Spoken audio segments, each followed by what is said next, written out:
যদি আমাদের গঠনতন্ত্র হয়, কোরআন যদি সংসদে প্রতিষ্ঠিত হয়, তাইলে এই সমাজে সুদ থাকবে না, ঘুষ থাকবে না, অনাচার থাকবে না, বেবিচার থাকবে না, শান্তি প্রতিষ্ঠিত হবে। আমরা শান্তির বাংলাদেশ চাই কিনা? এই শান্তির বাংলাদেশের কথাই বলছিলেন আল্লামা দেলোয়ার হোসেন সাইদি। এই শান্তির বাংলাদেশের কথাই বলছিলেন মাওলানা মতিউর রহমান নিজামী। এই কোরআনের বাংলাদেশের কথাই বলেছিলেন আমাদের আলী আহসান মোহাম্মদ মুজাহিদ।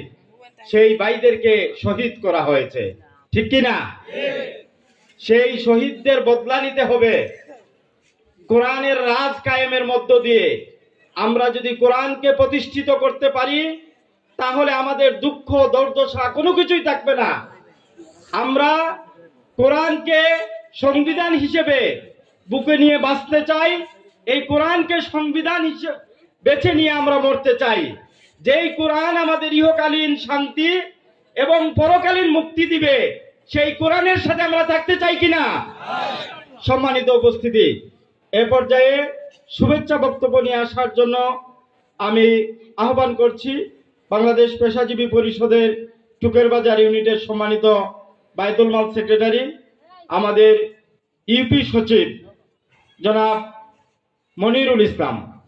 এবারে শুভেচ্ছা বক্তব্য নিয়ে আসছেন জনাব মনিরুল ইসলাম। আউযু বিল্লাহি মিনাশ শাইতানির রাজিম, বিসমিল্লাহির রহমানির রহিম। বাংলাদেশ জামাত ইসলাম কর্তৃক 2 নম্বর এবং 3 নম্বর ওয়ার্ডের কেন্দ্রীয় কমিটির সদস্যদের নিয়ে আজকে আলোচনা সভার সম্মানিত সভাপতি, বাংলাদেশ জামাতে ইসলামের কোম্পানিগঞ্জ উপজেলা শাখার সম্মানিত আমির এবং বিভিন্ন অতিথিবৃন্দ সহ আমার সামনে যারা উপস্থিত আছেন আমার মা বোনেরা সহ সবাইকে জানাই আসসালামু আলাইকুম ওয়া রাহমাতুল্লাহি ওয়া বারাকাতুহু। সম্মানিত উপস্থিতি, আমি আপনাদের সামনে বক্তব্য দেব না, আমার মনে একটা কথা শুধু বলবো। আপনারা একটা জিনিস চিন্তা করে দেখেন, আমরা প্রতিদিন কাজ করি সংসার চালানোর জন্য, ছেলে মেয়ে বউ বাচ্চা স্বামী সবার জন্য কাজ করি। দিন শেষে আমরা যা করি, যা চিন্তা করি, আমরা যত খারাপ কাজ করি, যত ভালো কাজই করি, সব সময় আমরা একটা জিনিস বিশ্বাস করি, আমরা আল্লাহ এবং আল্লাহর রাসূলকে খুশি করার চেষ্টা করি। মুসলমান হিসেবে আমাদের প্রথম কাজ হচ্ছে আল্লাহ এবং আল্লাহর রাসূলকে খুশি করা। তাইলে আল্লাহ এবং আল্লাহর রাসূল কিভাবে খুশি হবেন? যদি তার জমিনে, আল্লাহর জমিনে যদি আল্লাহর ইসলাম প্রতিষ্ঠিত হয়, আল্লাহর জমিনে যদি আল্লাহর ইসলাম কায়েম হয়, তবে এবং আল্লাহ এবং আল্লাহর রাসূল খুশি হবে। আপনি একটা জিনিস চিন্তা করেন, আপনি চান না চান, আমি চাই না চাই, আল্লাহ চাই তো এই জমিনে আল্লাহর বিধান ইসলাম প্রতিষ্ঠা হবেই হবে। কেউ প্রতিষ্ঠা থেকে বিতাড়িত করতে পারবে না, কিন্তু কাজটা সহজ নয়। বুঝতে হবে এটা হিন্দুস্তানের মাটি, হিন্দুস্তানের মাটিতে ইসলাম প্রতিষ্ঠা করা এতটা সহজ নয়। হিন্দুস্তানের মাটিতে যদি আপনাকে ইসলাম প্রতিষ্ঠিত হয়, তাহলে আপনাকে শহীদি তামান্না নিয়ে আপনাকে দিনের জন্য কাজ করতে হবে। আপনারা সাক্ষী রাখেন, এর পরবর্তীতে যদি একজন এই জমিনে ইসলামের জন্য ইসলামকে প্রতিষ্ঠিত করার জন্য শহীদ হওয়ার তামান্না বহন করে, আমি আপনাদেরকে সাক্ষী রেখে বলছি, আমি প্রথম শহীদ হইতে চাই ইসলামের জন্য, দিনের জন্য, আল্লাহর দিন কায়েমে প্রতিষ্ঠার জন্য। সম্মানিত উপস্থিতি, আমি আপনাদের সামনে যে কথাটা বলছি, হিন্দুস্তানের মাটিতে ইসলাম প্রতিষ্ঠা করা যেমন সহজ নয়, ইচ্ছা করলেই যেমন হবে না, তবে আশার বাণী হলো আল্লাহর রাসূল সাল্লাল্লাহু আলাইহি সাল্লাম 1400 বছর আগে এই জমিনকে দোয়া করে দিয়ে গেছেন। গাজওয়াতিল হিন্দ নামে একটা সংঘর্ষ হবে, সেই সংঘর্ষে আল্লাহর রাসূল বলেছেন রক্তক্ষয়ী যুদ্ধ হবে, কিন্তু সেই যুদ্ধে মুসলমানদের বিজয় হবেই। আপনি ইসলামের জন্য কাজ করলেও বিজয় হবে, না করলেও বিজয় হবে। আমি ইসলামের জন্য কাজ করলেও বিজয় হবে, না করলেও বিজয় হবে, সেটা আল্লাহর রাসূল বলে দিয়ে গেছেন। সুতরাং আপনি আমি এখন যদি ইসলামের জন্য কাজ করি, আমাদের নিজেদের জন্য কাজ করব, নিজের ভবিষ্যতের জন্য কাজ করব, পরকালের জন্য কাজ করব। সুতরাং আসুন আমরা সবাই অতীতে যে যে ভুল করছি না কেন, সকল ভুল থেকে ফিরে এসে ইসলামের ছায়াতলে আমরা আসন গ্রহণ করি, ইসলামের যে মজা আছে সেই মজাটা আমরা উপলব্ধি করি, আগামীর বাংলাদেশ ইসলামের বাংলাদেশ হিসেবে প্রতিষ্ঠা করে। এই বলে আমি আমার বক্তব্য শেষ করছি। সবাই ভালো থাকুন। আসসালামু আলাইকুম ওয়া রাহমাতুল্লাহি ওয়া বারাকাতুহু। আলহামদুলিল্লাহ। সম্মানিত উপস্থিতি, সম্মানিত ডেলিগেট ভাই এবং বোনেরা, আমরা অত্যন্ত গুরুত্বপূর্ণ আলোচনা শুনছিলাম। পেশাজীবী সংগঠনের সম্মানিত অ্যাসিস্ট্যান্ট সেক্রেটারি জনাব মনিরুল ইসলামের কাছ থেকে। সম্মানিত উপস্থিতি, এ পর্যায়ে সংক্ষিপ্ত বক্তব্য নিয়ে আসছেন ইসলামপুর 1 নং পশ্চিম ইসলামপুর ইউনিয়নের সম্মানিত সেক্রেটারি জনাব ইমরান আহমদ। সংক্ষিপ্ত বক্তব্য নিয়ে আসছেন জনাব ইমরান আহমদ।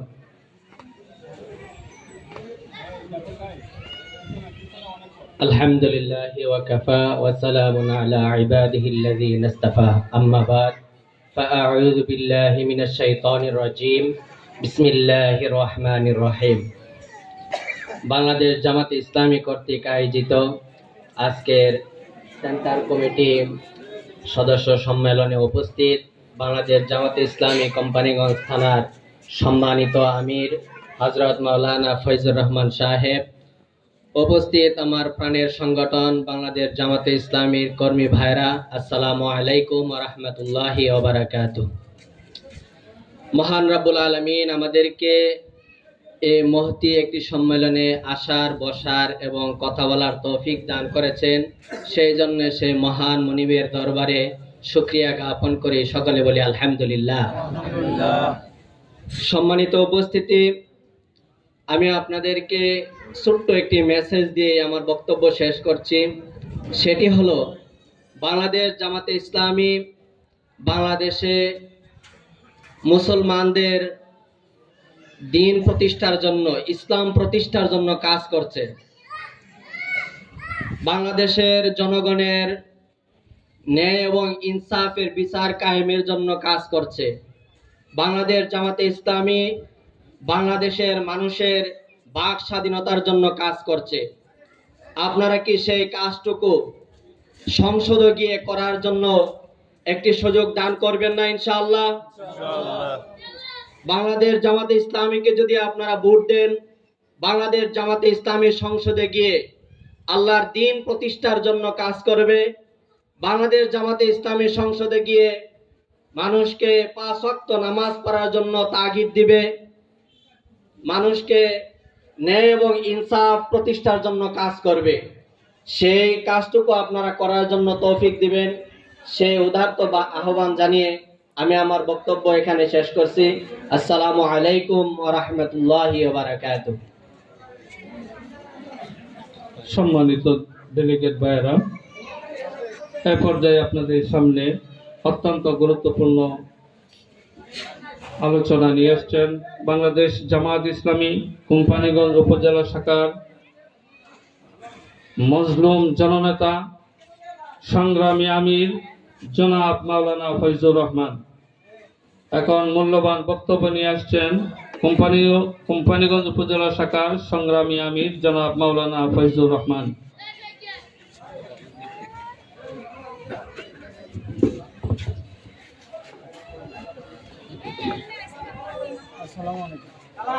আলহামদুলিল্লাহ ওয়াসসালাতু ওয়াসসালামু আলা রাসূলিল্লাহ, আম্মা বা'দ। আউযু বিল্লাহি মিনাশ শাইতানির রাজীম। বিসমিল্লাহির রহমানির রহিম। ওয়া'তাসিমু বিহাবলিল্লাহি জামিআন ওয়া লা তাফাররাকু। وقال الله تبارك وتعالى أن أقيموا الدين ولا تتفرقوا فيه। বাংলাদেশ জামাত ইসলামী কোম্পানি উপজেলার 1 নং পশ্চিম ইসলামপুর ইউনিয়ন বৃহত্তর ইসলামপুর 2 নং এবং 3 নং ওয়ার্ড কর্তৃক আয়োজিত সেন্ট্রাল কমিটির সদস্যবৃন্দের আজকের এই সদস্য সম্মেলনের শ্রদ্ধাভাজন সম্মানিত সভাপতি, বাংলাদেশ জামাত ইসলামী কোম্পানি উপজেলার ইসলামপুর ইউনিয়নের 3 নং ওয়ার্ড সভাপতি জনাব হযরত মাওলানা ইব্রাহিম খলিল সাহেব, শ্রদ্ধাভাজন ভাই পরিচালক ইসলামপুর পশ্চিম ইউনিয়নের 2 নং ওয়ার্ডের সম্মানিত সভাপতি জনাব মাওলানা আমিনুল ইসলাম সাহেব, উপস্থিত রয়েছেন বাংলাদেশ জামাত ইসলামী সিলেট জেলার পেশাজীবী পরিষদের অন্যতম সদস্য, শিক্ষক পরিষদের কেন্দ্রীয় সহসভাপতি, ইসলামপুর তথা কোম্পানি উপজেলার কৃতি সন্তান, ইসলামী আন্দোলনের অন্যতম দায়িত্বশীল কোম্পানি উপজেলার সাবেক আমির জননেতা জনাব মাস্টার আবুল খায়ের সাহেব, উপস্থিত আমার প্রাণপ্রিয় পিতৃতুল্য মুরব্বিয়ানে কেরাম, যুবক ভাইসব, পর্দার আড়ালের শ্রদ্ধাভাজন মা ও বোনেরা, আসসালামু আলাইকুম ওয়া রাহমাতুল্লাহি ওয়া বারাকাতুহু। সম্মানিত উপস্থিতি, আপনারা বক্তব্য শুনেছেন। আমাদের জেলা এবং কেন্দ্রীয় মেহমানবৃন্দ অল্প সময়ের ভিতরে আপনাদের সম্মুখে উপস্থিত হয়ে আলোচনা পেশ করবেন। গুরুত্বপূর্ণ কথা শোনার জন্য আমি আহ্বান করছি। আমি 2-1টি কথা আপনাদের উদ্দেশ্যে বলতে চাই। মহান রব্বুল আলামিন আদম আলাইহিস সালাম থেকে নিয়ে কিয়ামত পর্যন্ত যুগে যুগে এই মানুষকে সিরাতে মুস্তাকিম সঠিক পথ দেখানোর জন্য নবী এবং রাসূলকে প্রেরণ করেছেন। যারাই আগমন করেছিলেন তাদেরকে তারা দুনিয়ার জীবনে মানব জাতির কাছে আল্লাহর দ্বীনকে প্রতিষ্ঠার জন্য, তাদের জীবন আদর্শকে বাস্তবায়ন করার জন্য আপ্রাণ চেষ্টা করে গিয়েছেন। আমরা আখির জামানার শেষ নবী হযরতে মুহাম্মদুর রাসূলুল্লাহ সাল্লাল্লাহু আলাইহি ওয়াসাল্লামের সর্বশেষ উম্মত হিসেবে এই পৃথিবীতে আল্লাহ রাব্বুল আলামিনের উপর বিশ্বাস স্থাপন করে একজন ঈমানদার হিসেবে এই এলাকায় জন্মগ্রহণ করার জন্য মহান মনিবের শুকরিয়া জ্ঞাপন করে সবাই বলে আলহামদুলিল্লাহ। আমরা এখানে যারা উপস্থিত হয়েছি অধিকাংশই মুসলমান। আমরা এটা বিশ্বাস করি আমাদের জন্ম যেহেতু হয়েছে, মৃত্যু অবধারিত। আমরা যে কোনোভাবে কোনো না কোনোভাবে আমাদেরকে এই জীবন ছেড়ে পরকালের দেশে আমরা প্রত্যাবর্তন করবই। কিন্তু মধ্যখানে আমরা রব্বুল আলামিন আমাদের যে জীবন দিয়েছেন, হায়াত দিয়েছেন, এই সময়টুকুকে আমরা কিভাবে পরিচালনা করব, আল্লাহ রাব্বুল আলামিন সূরা মুলকের মধ্যে বলছেন, আল্লাযী খালাকাল মাউতা ওয়াল হায়াতা লিয়াবলুয়াকুম আইয়ুকুম আহসানু আমালা। আমি মানব জাতিকে সৃষ্টি করেছি, তাকে জীবন দান করেছি, তাকে মৃত্যু দিয়ে মৃত্যু দান করেছি শুধুমাত্র পরীক্ষা করার জন্য। সে যে জীবন পাবে, সে যে হায়াত পাবে, এই সময়ে সে কি কাজ করে, এই দুনিয়ার ক্ষণস্থায়ী জীবনে, তার এই সংক্ষিপ্ত জীবনে সে আল্লাহর আমার বিধান অনুযায়ী জীবন গঠন করে না শয়তানের পদাঙ্ক অনুসরণ করে। আমরা জানি আমরা দুনিয়ার জীবনে সত্যিকার অর্থে যদি আল্লাহ রাব্বুল আলামিনকে খুশি করতে চাই, তার নির্দেশ যদি বাস্তবায়ন করতে চাই, আমরা দেখতে পাচ্ছি এই বাংলাদেশ 92% মুসলমানের দেশ। এই দেশে দিনে 5 বার আজান হয়, হয় কিনা? 5 বার আজান হয়। এই 5 ওয়াক্ত আজানের পরে আমরা কি পরিমাণ মুসলমান মসজিদে যাই?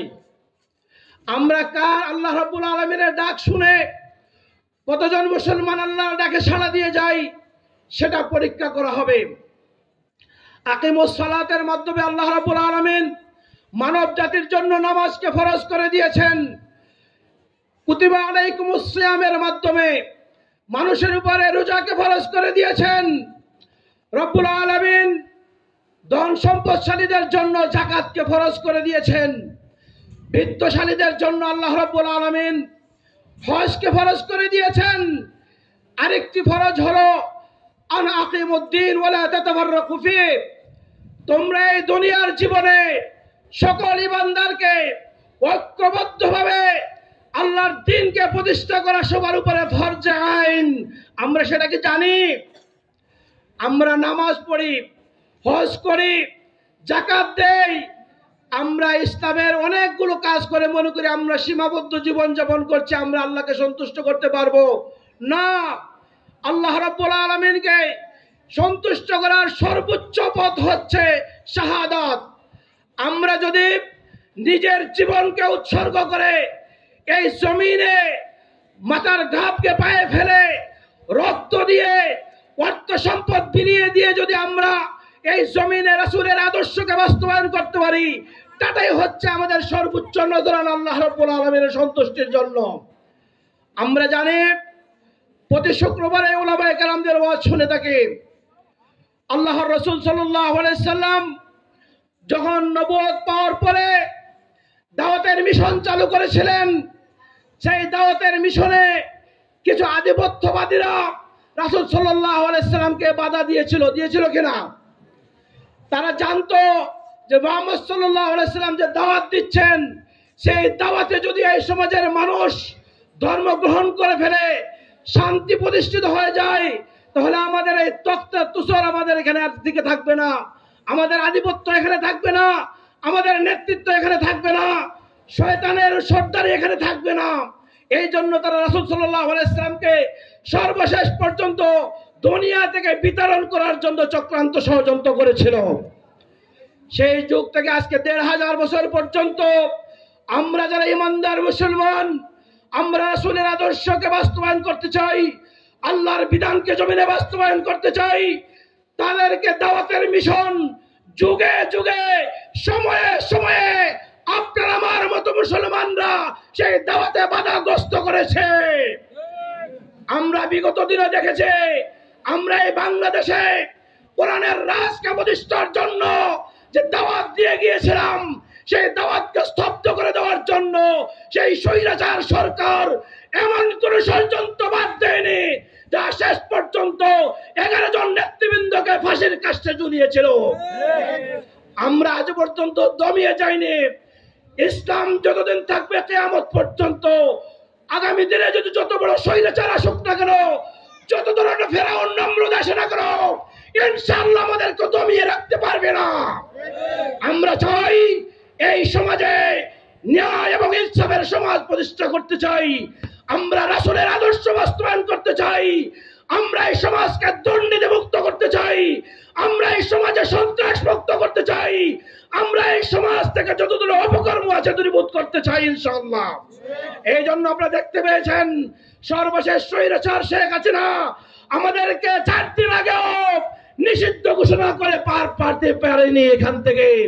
সর্বশেষ এই ছাত্র জনতা বাংলাদেশের তৌহিদি জনতার রোশন হলে পরে এই দেশ থেকে পালিয়ে যেতে বাধ্য হয়েছে। আগামী দিন ইনশাআল্লাহ বাংলাদেশের 18 কোটি মুসলমান ঐক্যবদ্ধ হয়েছে। এই দেশে যতক্ষণ না পর্যন্ত ইসলাম এবং ন্যায় বিচার প্রতিষ্ঠা না হবে, আমাদের সংগ্রাম, আমাদের আন্দোলন, আমাদের সংগ্রাম চলবে ইনশাআল্লাহ। আপনারা জানেন রাসূল সাল্লাল্লাহু আলাইহি ওয়াসাল্লামের নবুয়তের সময় হেরা গুহাতে যখন নবুয়তে রাসূল সাল্লাল্লাহু আলাইহি ওয়াসাল্লামের কোরআন অবতীর্ণ হয়েছিল, তখন মা খাদিজাতুল কুবরা রাদিয়াল্লাহু তাআলা আনহা এই যুগে এই পাহাড়ের উপরে মা খাদিজাতুল কুবরা রাদিয়াল্লাহু তাআলা আনহা 3 বেলা খাবার নিয়ে যেতেন কিনা?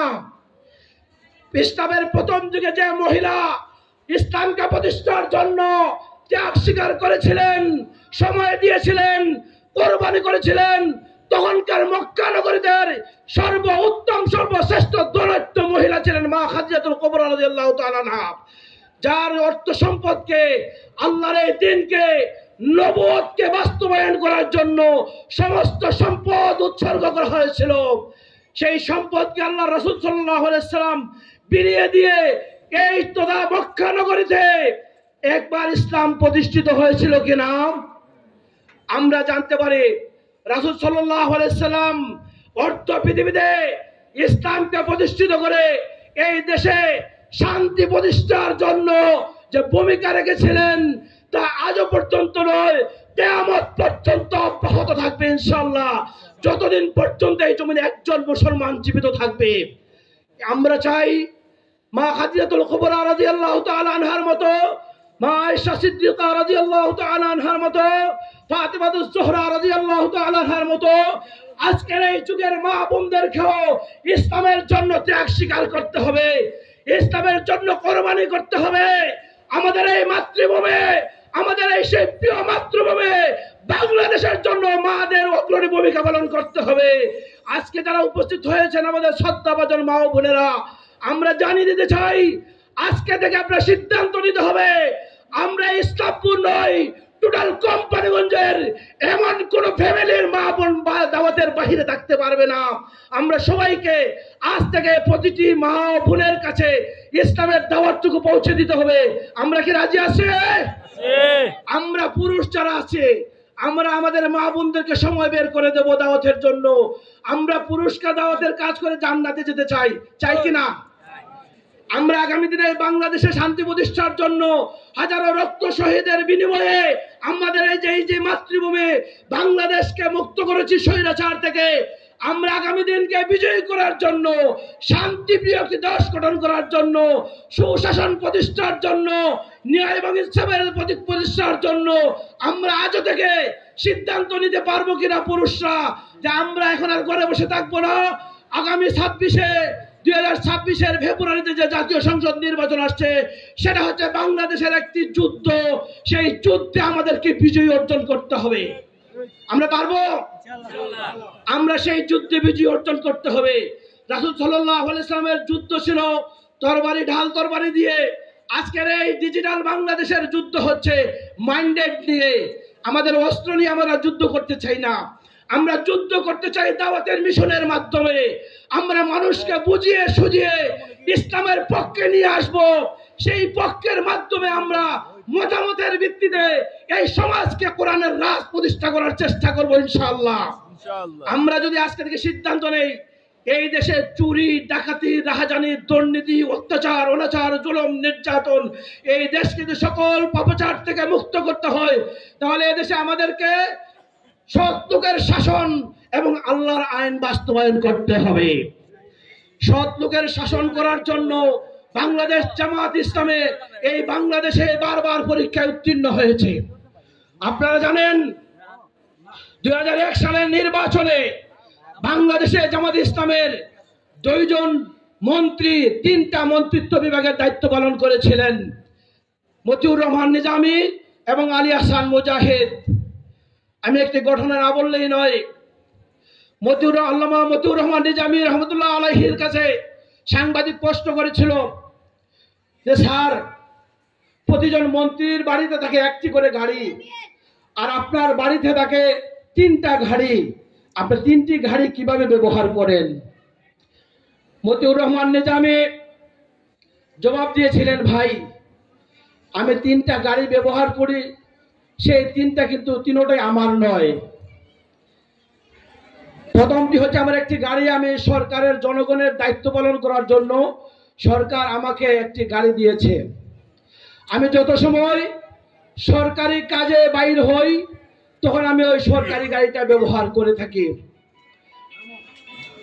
আর আমি বাংলাদেশ জামাত ইসলামের কেন্দ্রীয় আমির হিসাবে সংগঠন আমাকে একটি গাড়ি দিয়েছে। আমি যখন আমার সংগঠনের কাজে বের হই তখন আমি আমার এই সংগঠনের গাড়িটাকে ব্যবহার করি। আর এই ছোট্ট একটি গাড়ি দেখছেন, ওই গাড়িটা আমার পারিবারিক। আমি যখন আমার পারিবারিক কাজে, ব্যক্তিগত কাজে বের হই তখন আমার ওই পারিবারিক গাড়িটি আমি ব্যবহার করে থাকি। আমি এক একটি দায়িত্বের কাজ এক একটি গাড়ি দিয়ে করে থাকি। আমি একটি গাড়ির তেল দিয়ে পরিবারের কাজ চালাই না, সরকারের জনগণের তেল দিয়ে আমার পরিবারের কাজ চালাই না, আমার সরকারের খরচ দিয়ে আমার সংগঠনের কাজ আমি পরিচালনা করি না। আমার পরিবারের কাজ, আমি আমার যে অর্থ আমি যে কামনা করি, যে কামাই করি, সেটুকু দিয়ে আমি আমার পরিবার পরিচালনা করি। এজন্যই আমি 3টা গাড়ি ব্যবহার করি। আলহামদুলিল্লাহ। তখন বাংলাদেশের মানুষ স্তম্ভিত হয়ে গিয়েছিল যে আমরা দেখতে পেয়েছি একজন মানুষের কাছে ছোট্ট একটি আমানত দেওয়া হয়, আজকে সাধারণ একটি আমানত দেওয়া হয়। আমরা যদি মনে করি টুকের বাজারে একটা ব্যবসায়ী সমিতি যদি করা হয়, একজন ভাইকে যদি অর্থ সম্পাদকের দায়িত্ব দেওয়া হয়, আমরা শুনে থাকি মাঝে মধ্যে যে এই তহবিলের টাকাও তার ব্যবসায়ী কাজে ব্যয় করছে কিনা। তাহলে তার ভিতরে যদি আল্লাহর ভয় থাকতো তাহলে জনগণের টাকা দিয়ে সে নিজের ব্যবসা করতে পারে না। আমাদের এই বাংলাদেশের ইসলামী আন্দোলনের মডেল আদর্শ সেই মতিউর রহমান নিজামী, যিনি তার প্রকৃতপক্ষে তার দেশের সম্পদ তার যে পরিমাণ ছিল পূর্ণ মাত্রায় 5টি বছর আমানতের শাহের দায়িত্ব পালন করেছেন, যার পরীক্ষা 5 বছর পরে ফখরুদ্দিন মঈনুদ্দিনের জামানায় যে সরকার হয়েছিল, সেই সরকারে বাংলাদেশের এমন কোন রাজনৈতিক নেতা নয় যাদেরকে দুর্নীতির জন্য কারাগারে যেতে হয়নি। একমাত্র ব্যতিক্রম বাংলাদেশ জামায়াত ইসলামের 2 জন মন্ত্রীকে তারা ষড়যন্ত্র করে রাজাকারের তালিকা বানিয়ে তাদেরকে ফাঁসির কাস্টে ঝুলানো হয়েছে। তাদেরকে কোনোদিন দুর্নীতির মামলা দেওয়া হয়নি, চুরি আত্মসাতের মামলা দেওয়া হয়নি। তারা আমানতদারিতার জন্য বাংলাদেশে একজন আদর্শ মডেল মুসলমানদের জন্য। আমরা চাই বিগত দিনে আজকে যাদেরকে আমরা এখানে 4 আসনে এমপি বানিয়ে চিন্তা করছি, বাংলাদেশ জামায়াত ইসলামী সারা বাংলাদেশে এ পর্যন্ত টোটাল বাংলাদেশের সংসদ সদস্যদের নমিনি ঘোষণা করেছে। আমরা এই সিলেট 4 আসনেও জয়ন্তা গোয়েনঘাট কোম্পানিগঞ্জের মাঠেও মানুষের জন্য যে আদর্শ নেতা পাঠিয়ে দেওয়া হয়েছে, সেই নেতার নাম হচ্ছে আলহাজ জয়নাল আবদিন। আপনারা অবশ্যই তাকে চেনেন। আমি তার পরীক্ষার কথা বলতে চাই। উনি ছাত্র জমানা থেকে ইসলামী আন্দোলনের দায়িত্ব পালন করে আসছেন। উনি মাদ্রাসা নয়, উনি স্কুল ভার্সিটির লেখাপড়া করে উচ্চ শিক্ষায় শিক্ষিত অধিষ্ঠিত একজন মানুষ, যার কথা ছিল ভার্সিটি থেকে বের হয়ে রাস্তায় দাঁড়িয়ে প্রস্রাব করা, চুরি অথবা ডাকাতি করা অথবা ছিনতাই করা অথবা একটা চাকরি করে তাকে ঘুষ লেনদেন করা। কিন্তু আলহামদুলিল্লাহ তাকে ইসলামী আন্দোলন করার কারণে, ছাত্র শিবিরের দায়িত্ব পালন করার কারণে, এই দেশে বাংলাদেশ জামায়াত ইসলামের দায়িত্ব পালন করার কারণে তাকে আমরা দেখতে পেয়েছি 5 ওয়াক্ত ফরজ নামাজ নয়, তাহাজ্জুদের নামাজ পর্যন্ত তার কখনো ছুটে না। ইনশাআল্লাহ আমরা তার আমানতদারিতার কথা বলতে চাই। সে যেমন ভাবে উচ্চ শিক্ষিত, দেশ পরিচালনার জন্য একজন যোগ্য এমপি প্রার্থী, ঠিক তদ্রূপ ভাবে ইসলামী আন্দোলনের জেলা সেক্রেটারি হিসেবে একজন আমানতদার, তাকওয়াবান, পরহেজগার, আল্লাহওয়ালা একজন লিডার। এজন্য আমরা বাংলাদেশ জামায়াত ইসলামী কেন্দ্রীয় সংগঠনকে ধন্যবাদ জানাতে চাই এমন একজন মানুষকে আমাদের এই 4 আসনে এমপি ঘোষণা করার জন্য, যিনি স্বৈরাচার বিগত 17টি বছরে স্বৈরাচারের আমলেও এমপি মন্ত্রী ইমরান আহমদের আসনে তিনি জয়ন্তাপুর উপজেলার একটানা 2 বার নির্বাচিত চেয়ারম্যান পরিচিত হয়েছিলেন। আপনারা জানেন, যিনি সংগঠনের সিদ্ধান্তের কারণে পরবর্তী সময়ে উপজেলা নির্বাচনে দাঁড় হননি, তিনি 2 বার একটানা উপজেলা চেয়ারম্যান নির্বাচিত হয়েছেন। 10 বছর একটানা উপজেলা চেয়ারম্যান থাকাকালীন সময়ে একজন মানুষ আজও পর্যন্ত তার ভিতরে তার উপরে আঙ্গুল উঠিয়ে কথা বলতে পারেনি যে একজন স্বজন প্রেমিক, স্বজন প্রীতিকারক, একজন দুর্নীতিবাজ, একজন চাঁদাবাজ, একজন টেন্ডারবাজ, একজন সরকারের সম্পদ আত্মসাৎকারী, এ ধরনের কোন অভিযোগ তার উপরে এখন পর্যন্ত আসেনি। আলহামদুলিল্লাহ। আপনারা কি জানেন, তাকে চিনেন ভালো করে? আমরা এমন একজন আদর্শ মানুষকে 4 আসনে ঘোষণা করা হয়েছে, যে মানুষটি আমরা বিগত সময়ে আমরা দেখতে পেয়েছেন, বন্যা করোনাকালীন সময় থেকে নিয়ে 2022 সালের বন্যার সময়ও এই কোম্পানিগঞ্জ উপজেলার এমন কোন পাড়া মহল্লা নেই যে গ্রামে জয়নাল আবদিনের পদাচরণ হয়নি। আপনারা জানেন, তখনকার সময়ে প্রায় 1.5 কোটি টাকার মতো এই অত্র এলাকার মানুষের কাছে ত্রাণ বিতরণ করা হয়েছে। এর মধ্য থেকে অসহায় বিধবা মা বোনদের জন্য, গরিব এবং সংস্কারের জন্য প্রায় 126টি ঘর নির্মাণ করে দিয়েছেন, যার মাধ্যম হচ্ছে আলহাজ জয়নাল আবদিন। আমরা দেখতে পেয়েছি এই মাস্টার আবুল খায়ের সাহেবের বাড়িতে টিনের ভান্ডিল কিভাবে বন্টন করা হয়েছে। আমাদের নতুন গাঙ্গের ভার হাজী আনোয়ার হোসেন সাহেবের বাড়িতে কিভাবে টিনের বান্ডিল বিতরণ করা হয়েছে। আমাদের মোস্তফানগর ইসলামী যুব সংঘের ক্লাব মাঠে যিনি বান্ডিল বান্ডিল টিন বিতরণ করেছেন।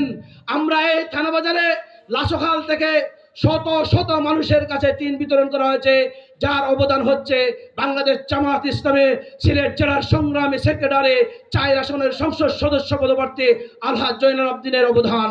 আপনারা জানেন, তখনকার সময় থেকে আজও পর্যন্ত এমন কোনো ফ্যামিলি নাই ইবনে সিনা মেডিকেল অথবা ইউনিসে ভর্তি হয়েছে এবং চিকিৎসার জন্য সহযোগিতা চেয়েছে, তার সহযোগিতা পায়নি।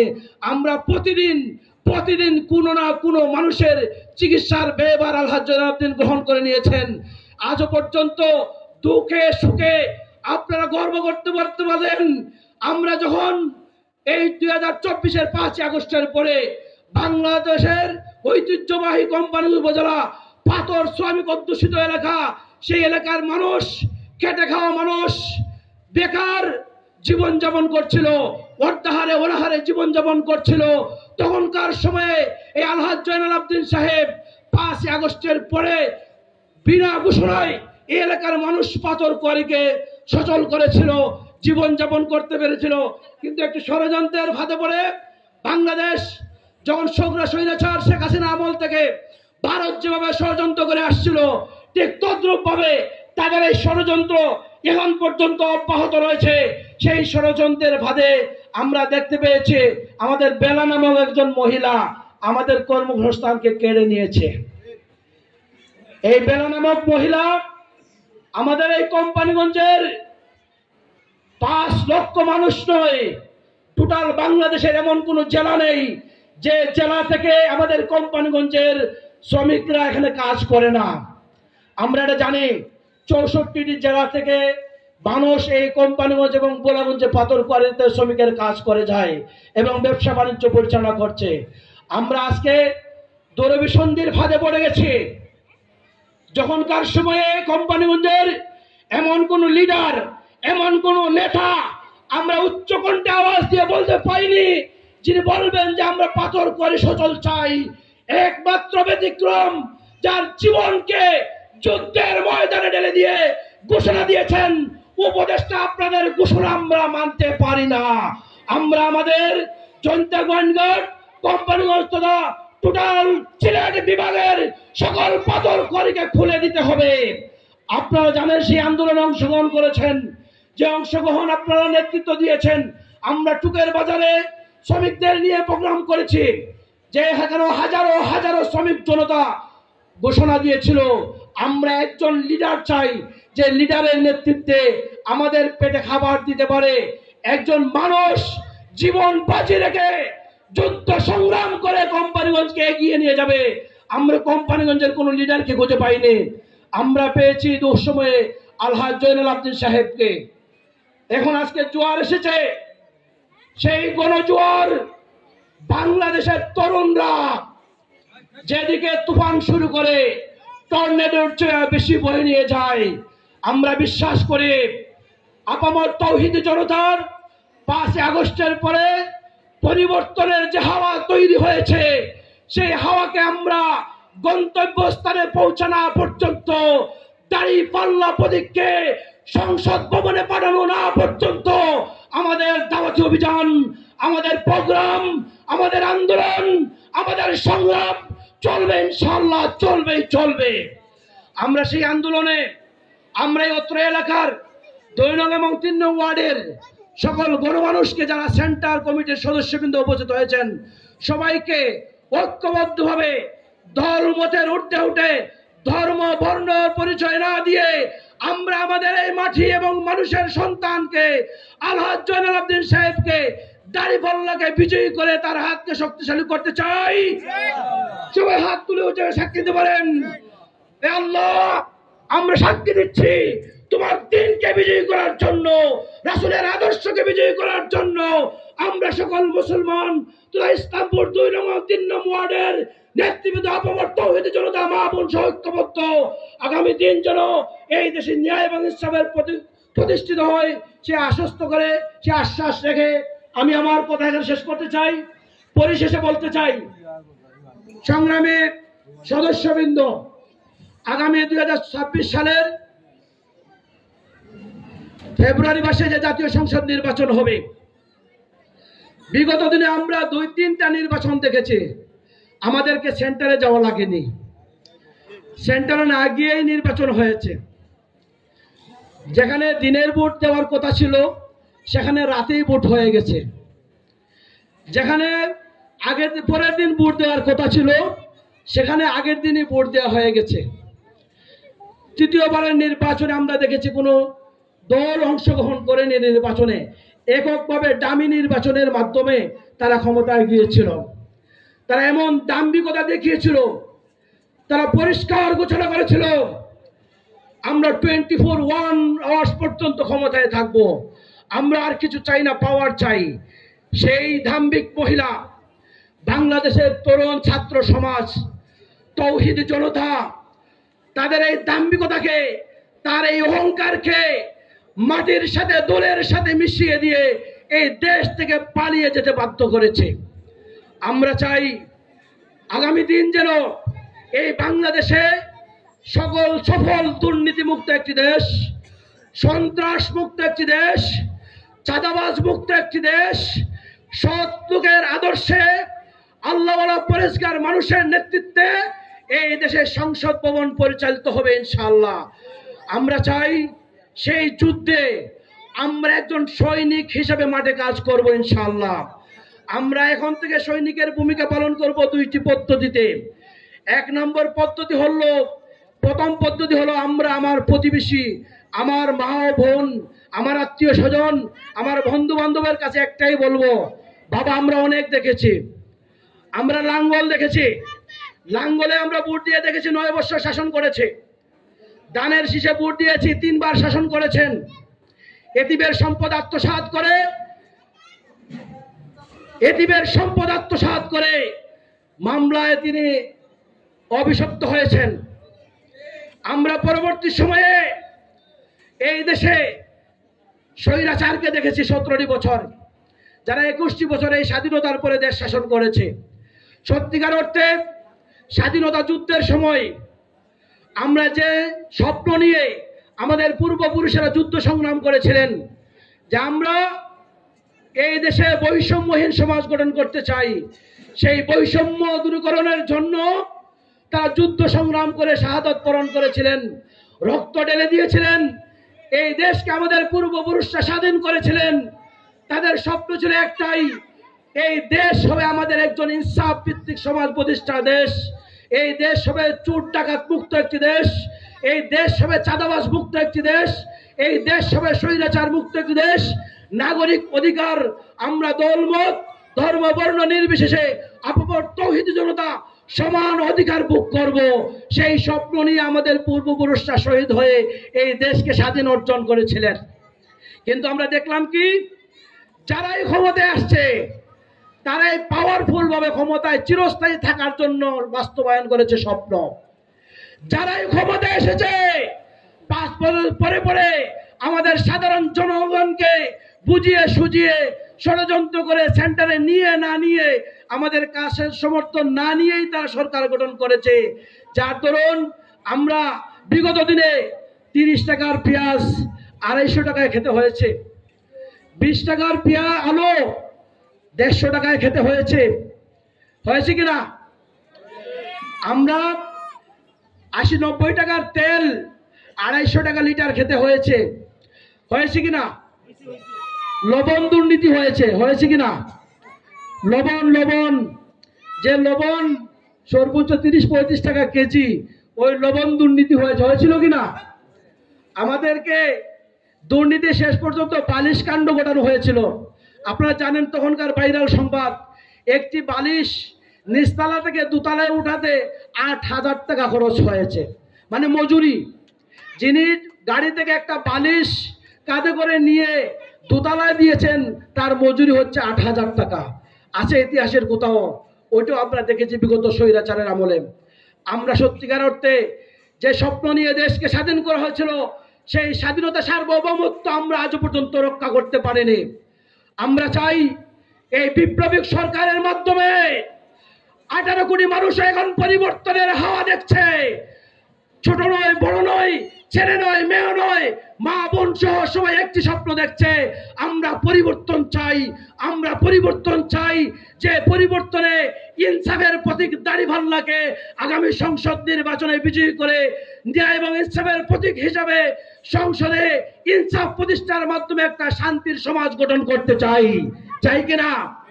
সেই স্বপ্নকে বাস্তবায়ন করতে হলে আজকের এই সেন্টার পরিচালনা কমিটির সদস্য যারা আছেন, আমাদেরকে যুদ্ধের ময়দানে সৈনিকের ভূমিকা পালন করতে হবে। আমাদের সম্মুখ থেকে যেন কোনো মানুষ জোরপূর্বক অবৈধ কোনো ভোট দিতে না পারে সেই চেষ্টা করতে হবে। আমাদের মৃত মানুষের কবর থেকে উঠে যেন কোনো মানুষ ভোট দিতে না পারে সেই চেষ্টা করতে হবে। আমাদের প্রবাসে যে ভাই আছে বিদেশের ভোট যেন দেশে না দিতে পারে সেই চেষ্টা আমাদের করে যেতে হবে।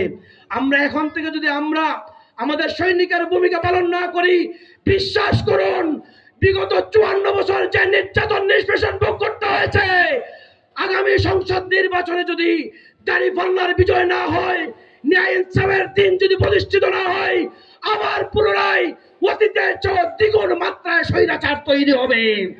যে স্বৈরাচার হবে আগামী প্রজন্ম আপনার আমার ছেলে মেয়েদের জন্য আতঙ্কের কারণ, অশান্তির কারণ, দুর্নীতির কারণ, চাঁদাবাজির কারণ, টেন্ডারবাজির কারণ। এজন্য আমরা প্রতিরোধ করতে চাই। সম্মানিত নেতৃবৃন্দ, সম্মানিত মা ও বোনেরা, আমরা অঙ্গীকার করতে চাই আগামী দিন এখন থেকে আমরা আমাদের অঙ্গীকার অনুযায়ী এই সমাজের আনাচে কানাচে টুকের বাজার তথা বৃহত্তর টুকের বাজার ইসলামপুরের কোনো ফ্যামিলি থাকবে না যে ফ্যামিলিতে আমাদের ইসলামের দাওয়াত না পৌঁছাবে, শান্তির বাণী না পৌঁছাবে, আমরা ন্যায় ইনসাফের প্রতীক দাঁড়িপাল্লার প্রতীক না পৌঁছাবে, আমরা সে পর্যন্ত ক্ষান্ত হব না যতদিন না পর্যন্ত এই দেশে আমরা একটি শান্তির সমাজ বিনির্মাণ করতে পারি। সবাইকে ধন্যবাদ জানিয়ে শেষ পর্যন্ত আমাদের অতিথিবৃন্দের বক্তব্য শুনে আমরা জুমার আগে আমাদের প্রধান অতিথির বক্তব্য হবে। এর আগে আমাদের বিশেষ অতিথি একজন আন্তর্জাতিক খ্যাতিসম্পন্ন আলোচক যিনি কোরআন এবং তাফসির করেন, মাওলানা মাসুক উদ্দিন সাহেব, তিনি অনতিবিলম্বে আমাদের সামনে পৌঁছে যাবেন। আমরা চাই তার আলোচনা শুনে শেষ পর্যন্ত অবস্থান করে তার বক্তব্য শুনে আগামী দিনের দিক নির্দেশনা আমরা কিভাবে সংসদে আমরা সংসদ নির্বাচন করব। আমাদের এই সেন্টার টুকের বাজার তথা ইসলামপুর এই দুইটি সেন্টার কিভাবে নিরঙ্কুশভাবে দাঁড়িপাল্লাকে বিজয়ী করে দেব সেই টেকনিক, সেই কৌশল আপনাদের সামনে উপস্থাপন করা হবে এবং আপনাদেরকে সৎ সাহস নিয়ে এখানে মাঠে ময়দানে পড়তে হবে। আমি একটা কথা বলতে চাই, বিগত দিনে আমরা যে কোনোভাবে কাউকে ভোট দিয়েছি, আমরা এখানে যারা আছি অনেকেই আমরা লাঙ্গলকে ভোট দিয়েছি, তখনকার সময় দেই নাই? আমরা তখনকার সময় ধানের শীষে ভোট দিয়েছি, দেই নাই? আমরা নৌকাকে ভোট দিয়েছি, দেই নাই? সবাইকে ভোট দিয়েছি। আমরা এখন পরিবর্তনের হাওয়া দুলছি। আমরা চাই সবাইকে দেখা শেষ, আগামী দিন দাঁড়িপাল্লার বাংলাদেশ। এই দাঁড়িপাল্লাকে দেখার পরে তারাও যদি তাদের মতো হয়ে থাকে 5 বছর পরে আমরাও তাদেরকে বিদায় করতে পারবো ইনশাআল্লাহ। পারবো কিনা? আমরা সিদ্ধান্ত নিতে চাই অতীতের 54 বছরের যে শাসন হয়েছে সেই শাসন যদি আগামী দিন জামাত ইসলামী পরিচালনা করে, সেই জামাত ইসলামীকে আমরা 5 বছর পরে এই দেশ থেকে বিতাড়ন করব। পারবো ইনশাআল্লাহ। আমরা সেই আশ্বাস রেখে দলমত নির্বিশেষে সবাই যার যার ভোট অনেকেই দিয়েছি, টোটাল পিছনকে বাদ দিয়ে আগামী দিন পরিবর্তনের জন্য, আগামী প্রজন্মের সুশাসনের জন্য, একটা শান্তিপ্রিয় দেশ গঠনের জন্য, আমার প্রাণপ্রিয় বাংলাদেশকে, মাতৃভূমিকে স্বাধীনতা সার্বভৌমত্ব রক্ষার জন্য আমার একটি আমানত ভোট দিয়ে যাব ইনশাআল্লাহ। সবাইকে ধন্যবাদ। বৃহত্তর টুকের বাজারবাসীকে প্রাণ দ্বারা অভিনন্দন। আজকের এই জনসমাগম প্রমাণ করছে বৃহত্তর কোম্পানিগঞ্জের মানুষ এখান থেকে হাওয়া উঠবে পরিবর্তনের, দাঁড়িপাল্লার হাওয়া উঠবে, যে হাওয়া টোটাল 4 আসনে কাউ দাঁড়িপাল্লার বিজয়কে দমিয়ে রাখতে পারবে না ইনশাআল্লাহ। আমরা পারবো। আমরা একটা স্লোগান ধরতে চাই, নারায়ে তাকবীর, নারায়ে তাকবীর, আল্লাহু আকবার। আমাদের কোন প্রতীক আছে? কোন শপথে? আরো জোরে মায়ে বলে, বাবাই বলে, মুরব্বী বলে, যুবক বলে, ছাত্র সমাজ, যুব সমাজ, উলামায়ে কেরাম সবাই বলে একই সাথে। আমাদের কত নেতা আছে? এই কোন সে নেতা? জনাল ভাই, জনাল ভাই, জনাল ভাই 4 আসনে, চন্দাপুরে, গোয়েনঘাটে, কোম্পানিগঞ্জে। আসসালামু আলাইকুম ওয়া রাহমাতুল্লাহি ওয়া বারাকাতুহু।